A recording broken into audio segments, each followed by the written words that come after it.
Hi. Hello again. Genesis chapter 24. And we're reading verses 1 to 9 from the New King James. Now Abraham was old, well advanced in age, and the Lord had blessed Abraham in all things.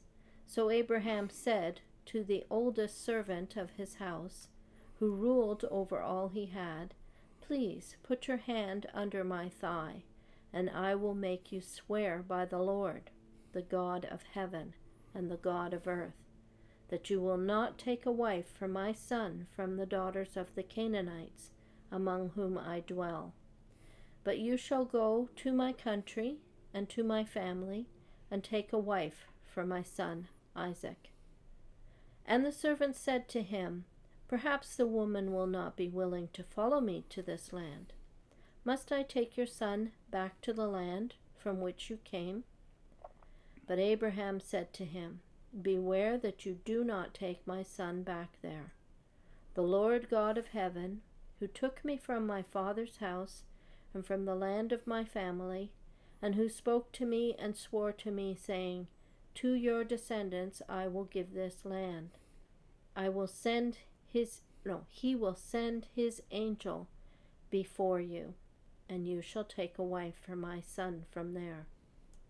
And if the woman is not willing to follow you, then you will be released from this oath.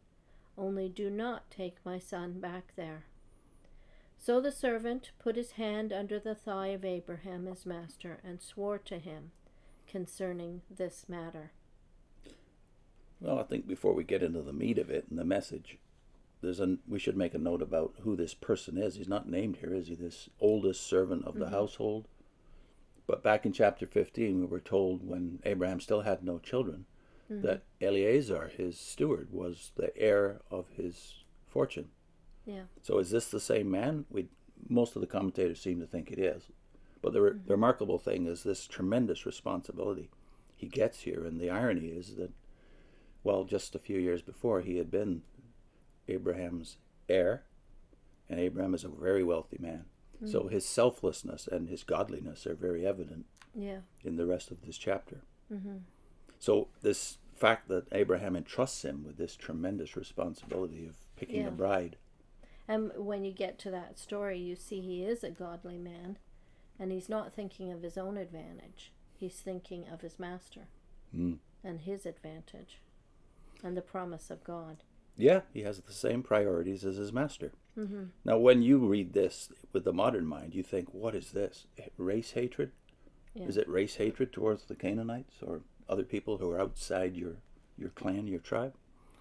You know, to me, I think it's more common sense than race hatred.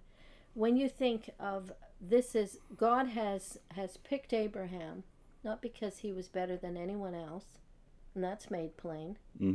He's a worshiper of the moon god or whatever, and yet God has chosen him and separated him from his family and from his surroundings with the purpose of starting a holy race through him. So he has to separate him from those surroundings in order to do this, to learn the ways of the Lord, to make them into a holy nation.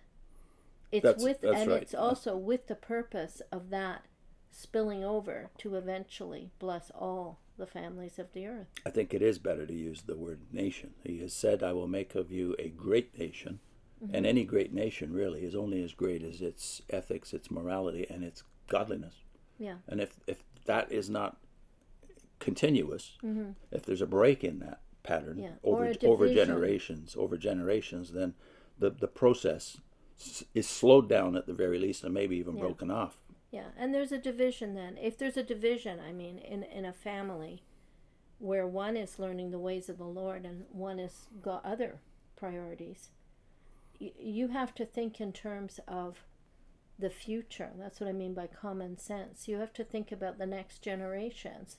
Once you have children, who's going to teach them? What are they going to teach them? And will the child be confused or led in a certain path? or divided and pulled two ways. So it's very plain from what God did in the case of Abraham and taking him away from his culture and his even his family. That kind of drastic determination on God's part has to become our drastic determination to free ourselves from every burden, as Hebrews puts it, right? So that we know later that he says that you must be holy as I am holy. This is maybe the main idea of the book of Leviticus. And holiness is essentially separation, starting with physical separation, moral separation, and education. Yeah. And it does continue right through into the New Testament. So you get Paul saying, marry, but marry only in the Lord. So this is makes sense. So this is not class hatred or race hatred. This is, in effect, the way of God blessing all the nations is through a people who must make their first priority God. And making a family united. Yeah. So here's a few quotes on this section. We're going to do Barnhouse first. Okay. Barnhouse, in his commentary on Genesis, says, the blessing had been promised while Abraham was still in Ur, and it was fulfilled to the letter. Abraham had been slow to obey, but God had blessed him in all things. So that's the phrase he's commenting on. I will bless you. I will bless you in all things. Abraham did not separate from his kindred for years, but God blessed him in all things. Abraham went into Egypt instead of staying in the land, but God blessed him in all things.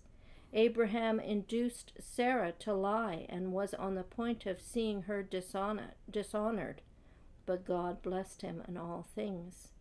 Abraham lapsed from faith and dishonored God once more in the land of Abimelech, but God blessed Abraham in all things. What greater instance do we need to show that all of God's dealings are in grace and totally unrelated to any worth in the man to whom the promises are made? It is all of grace. Grace blesses in all things. And that's a very good quote. And then Derek Kidner comments on this steward, nameless here. This chief steward is one of the most attractive minor characters of the Bible, with his quiet good sense, his piety and faith, his devotion to his employer, and his firmness in seeing the matter through. If he is the Eliezer of chapter 15, verses 2 and 3, his loyalty is all the finer in serving the heir who has displaced him, almost as a John the Baptist to his master.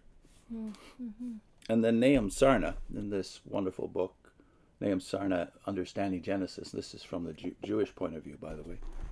Sarna says, now the thigh, in biblical usage, is symbolic of the reproductive organs, the seat of the procreative powers. Thus offspring may be described as those who issue from the thigh. The placing of the hand on the thigh when taking an oath in connection with the last wishes of a superior symbolizes, therefore, an involvement of posterity in the faithful implementation of the instructions and gives added weight to the solemnity and inviolability of the obligation incurred. And then Alfred Edersheim says, the patriarch now dispatched his servant, the elder of his house, who ruled over all that was his, generally supposed to have been Eliezer of Damascus, though at that time he must, like his master, have been far advanced in years. But before departing, he made him swear by Jehovah, since this matter concerned the very essence of the covenant, to avoid every alliance with the Canaanites, and to apply to his kindred. So as far as we can tell from archaeology, the Canaanites were the most depraved of all the peoples. They were a high culture, mind you, higher than the Hebrews at this point, but they were depraved. And so we need to know something about the background to underline the point we've already made, that a holy nation can only be created when separation is accomplished. And later, of course, it's Egypt, which is not nearly as depraved as Canaan, where they are now they're going to go to be a great nation, right? So we're going to put in a link to a discussion by Merrill Unger in his book Archaeology of the Old Testament. on the gross, depraved, and irrational religion of the Canaanites. See you soon.